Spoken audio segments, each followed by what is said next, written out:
आणि पुढची बातमी एका मोठ्या आणि महत्त्वाच्या राजकीय भेटीची। दीपक केसरकर आणि नारायण राणे यांच्या भेटीनंतर कोकणातली राजकीय समीकरणं पुन्हा एकदा बदलण्याची शक्यता आहे। दीपक केसरकर हे सावंतवाडी विधानसभा मतदारसंघासाठी इच्छुक आहेत आणि नारायण राणे यांचे पुत्र निलेश राणे हे मालवण विधानसभा मतदारसंघासाठी इच्छुक आहेत। आगामी विधानसभेची निवडणूक पाहता या दोघांनाही एकमेकांच्या मदतीची गरज भासणार आहे आणि त्यामुळेच आजच्या भेटीमुळे नवी समीकरणं उदयाला येण्याची शक्यता आहे। नारायण राणे आणि दीपक केसरकरांची कणकवलीत राणेंच्या घरी झालेली ही भेट शिक्षक भरतीच्या मुद्द्यावर चर्चेसाठी ही भेट असली तरी या भेटीची राजकीय चर्चाच जास्ती आहे। थेटच सांगायचं तर ही भेट सिंधुदुर्गातल्या पुढच्या राजकारणाची दिशा ठरवणारी आहे, कारण निवडणुका तोंडावर आल्यात आणि दोन्ही नेत्यांना एकमेकांच्या मदतीचीही गरज आहे। त्यामुळे दशकभराच्या संघर्षानंतर आता दोन्ही नेत्यांनी वादावर पडदा टाकलाय। राजकीय चर्चेपेक्षा मी राणेसाहेबांचं दुसरं घर मुंबईला सुद्धा आहे। गणपतीला सुद्धा मी राणेसाहेबांच्याकडे गेलेलो होतो आणि त्याच्यामुळे तुमच्या जे मनामध्ये असतं तसं काही नाही। आम्ही दोघांनी पूर्वीच एकदा जाहीर केलेलं होतं, आपल्याला आठवत असेल की जिल्ह्याच्या विकासाच्या संदर्भात आम्ही दोघं एकत्र काम करणार आणि त्यांच्याबद्दल जो आदर पूर्वी होता आज सुद्धा तसाच आदर आहे आणि त्याच्यामुळे केवळ भेट होत नसल्यामुळे काही गैरसमज होऊ नये एवढीच विनंती आहे। आम्ही मुंबईलाही समोर आलो, भेटलो, तर एकमेकाशी चांगले संबंध आहेत आणि मतभेद वगैरे नाही, तुम्ही दाखवा, आमचे कधी मतभेद नाहीत। त्यांनी सांगावं कधी आले भेटले कधी, असं नाही आहे। आणि बरं, शेवटी जिल्ह्याचा हा प्रश्न शिक्षक विद्यार्थ्यांचा, जे डीएड विद्यार्थ्यांचा आहे, तर त्यांना नोकरी मिळावी हे माझं एक इंटेन्शन आहे आणि म्हणून त्यांना बोलवलं। आता सिंधुदुर्गातला राजकीय संघर्ष म्हटला की तो केवळ वैचारिक राहत नाही। कोकणातला वैचारिक संघर्ष 3 दशकांपूर्वी समाजवाद्यांबरोबर संपला। हाणामाऱ्या आणि खुनाच्या रक्तरंजित राड्यांनी या जिल्ह्याचं राजकारण गेली 3 दशकं गाजलं। राणेंवर दहशतीचे आरोप करतच केसरकरांनी राजकारण केलं। त्यातून बरेच आरोप प्रत्यारोप झाले, पण आता दोन्ही नेत्यांमध्ये समेट झालाय आणि हा तह कसा असेल हे राणेंनी अधिक स्पष्ट शब्दात मांडलंय। राजकीय संघर्ष एखाद्या विषयावरून असेल, वैयक्तिक केसरकर राणे असा संघर्ष आम्ही कधी केला नाही। एखादं काम जिल्ह्यातलं होण्याच्या दृष्टीने आम्ही संघर्ष, वेगवेगळे पक्ष असल्यामुळे तो फक्त वैचारिक असेल, हात वारे शारीरिक नसेल। राणेंच्या या वक्तव्यानंतर दोन्हीकडच्या कार्यकर्त्यांनी सुटकेचा निश्वास सोडला असेल, कारण राणे केसरकर वादात ते अनेकदा होरपळले होते।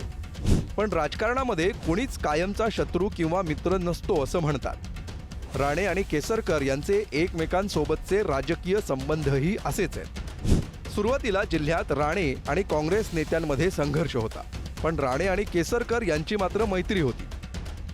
त्यातूनच 2009 मध्ये केसरकरांच्या उमेदवारीसाठी काँग्रेसमध्ये असलेल्या नारायण राणेंनी शरद पवारांकडे शब्द टाकला।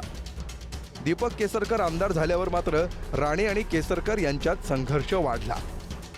2014 मध्ये नरकासूर दहन करा अशी घोषणा करत राणेंविरुद्ध निवडणुकीमध्ये भूमिका घेतली। 2014 मध्ये नारायण राणेंच्या पराभवातही केसरकर यांची महत्त्वाची भूमिका होती।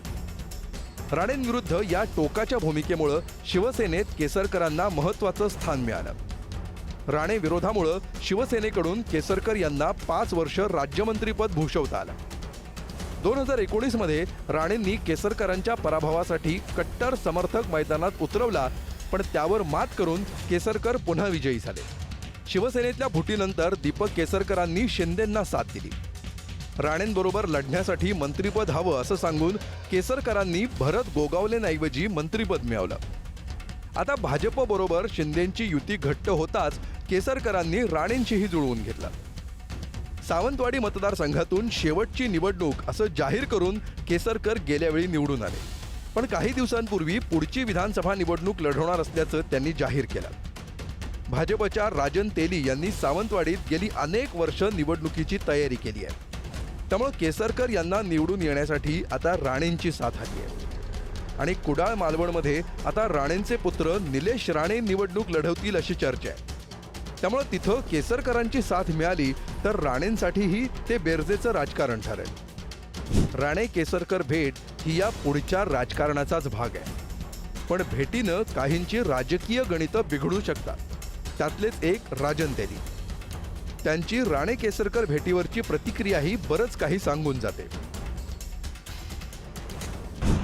मी फारकत का घेतोय, राष्ट्रवादीतनं शिवसेनेत का गेले, तर त्यांनी त्यावेळी दहशतवाद हे कारण पुढे केलेलं होतं. अनेक या गोष्टी बोलता येतील, वेंगुर्ल्यामधलं सावंतवाडीमधल्या अनेक गोष्टी बोलता येतील. केसरकर यांना निवडणूक जवळ आली की मग भारतीय जनता पक्षाचे नेते या ठिकाणी दिसतात. पण मला एका गोष्टीचा आनंद निश्चितपणे आहे की आमच्या नेत्यांना त्या ठिकाणी भेटले आणि या माध्यमातून सिंधुदुर्गातला दहशतवाद संपला हे आता या ठिकाणी मला वाटायला सुरुवात झाली ते केसरकर भेटल्यानं. राणे समर्थकांचा जो विरोध होता केसरकर यांना तो कमी होईल. त्याचवेळी ठाकरे शिवसेनेचा विरोध आणखी वाढू शकतो.